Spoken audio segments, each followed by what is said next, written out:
special word of thanks, of course, to Clay Ford and to Steve Ford and Neil Ford and the Ford family. I used to say all the time that if we had 5 people like Wendell Ford in the Congress, we'd have about half as many problems. And I'd like to say one. He was a convicted Democrat. He'd fight like the devil for what he believed in, but he never treated his opponents like enemies. He knew that America would be in trouble if more than half of the people in Congress got up every morning, looked in the mirror and said, oh goody, now I can go out and spend one more day of my life making sure nothing good happens for America. And that's a big problem in America today. Wendell Ford wasn't like that. He was, I think, a Baptist. And all politicians need to be Baptists because we need so many second chances. We need to be in a church that believes in deathbed conversions. But we're in a Methodist college today, and he lived as Hillary did and does by the admonition of John Wesley, the founder of Methodism. Do all the good you can to all the people you can for as long as you can. And if you do, your life will be worth living. You don't have to win every fight. You just have to keep trying to make something good happen for other people.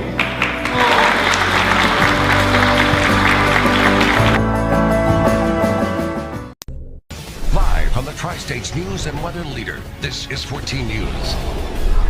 Well, he actually was the first person I got to shake hands with after I became the president. Former President Bill Clinton tonight sharing stories about working alongside former Kentucky Senator Wendell Ford. Clinton spoke at the River Park Center to raise money for the Wendell Ford Government Education Center in Owensboro. We have live team coverage tonight for you, beginning with Brandon Bartlett, who joins us live outside the River Park Center. Brandon? Well, David, Clinton is on his way back to New York right now, but earlier tonight he was here inside of the River Park Center. He spoke for about 30 minutes, sharing stories about what he calls the good old days. After an introduction from former U.S. Senator Wendell Ford, former President Bill Clinton took the stage to a standing ovation and immediately embraced his old friend and colleague. Most of what Wendell just told you was true. That's about as good as you get from a politician. Clinton thanked Senator Ford for overseeing both of his inauguration ceremonies, but couldn't keep from joking about Senator Ford's seating arrangement at the inaugural lunch. Strom Thurmond was then 96 years old. My daughter was almost 17. They were seated next to each other.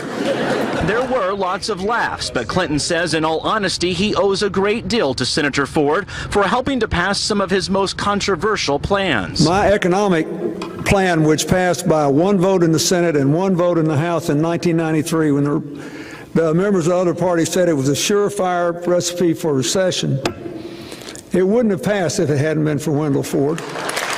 Clinton says that's because Ford was a determined leader and fought for what he believed in. He says that's why he wanted to be here tonight, to make sure the Ford Education Center, a center devoted to cultivating new leaders in government, has a solid future, or what he calls a solid investment in the future of America. Because it honors the life and legacy and the endless possibilities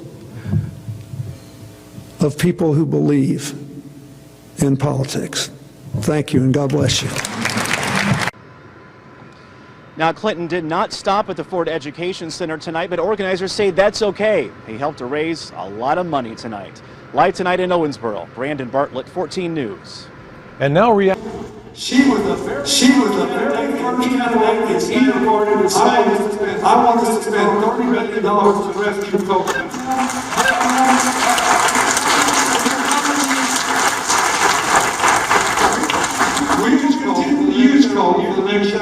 We should use that period to invest these communities to allow them to diversify their incomes. Now, when I was president, we passed something called the New Markets Tax Credit. Kentucky made a lot of use of it. It ends up to a 30% tax credit for people who invest in communities that have been left behind.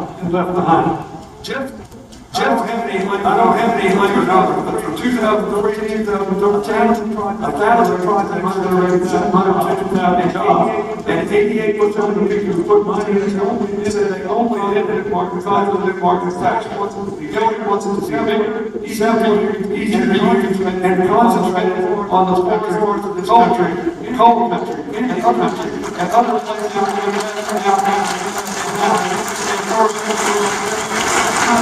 That's not that. She got the best idea. She got the best record working with Republicans. They're grown up in every room. She can give us space. She's the best single channel maker I've ever known. I love your company. It's been good to me. You voted for me. I'm elected up here in the American country.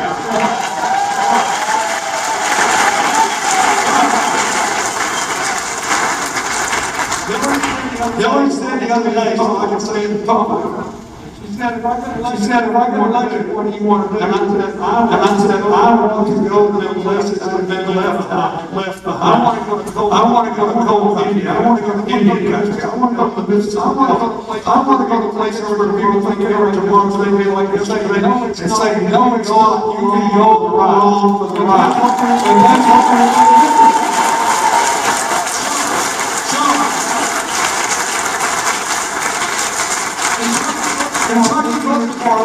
She needs you again. She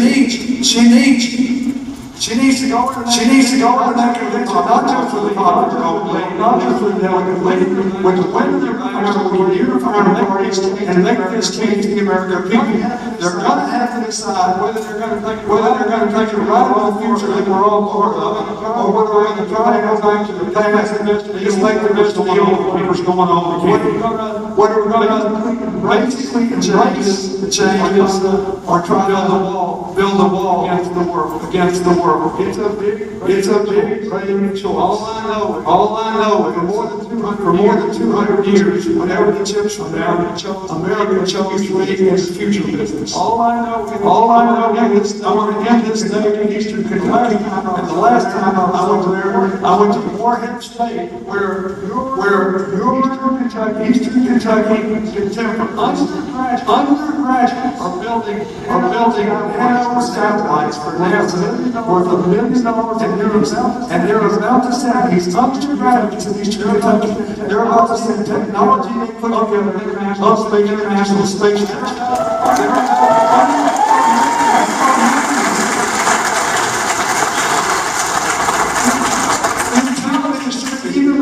I know a lot of people in coal country down and out, beat down, and go on back and they go on and they're bad. I guess they're not. They're just as smart as anybody. And they know they're wanting to work.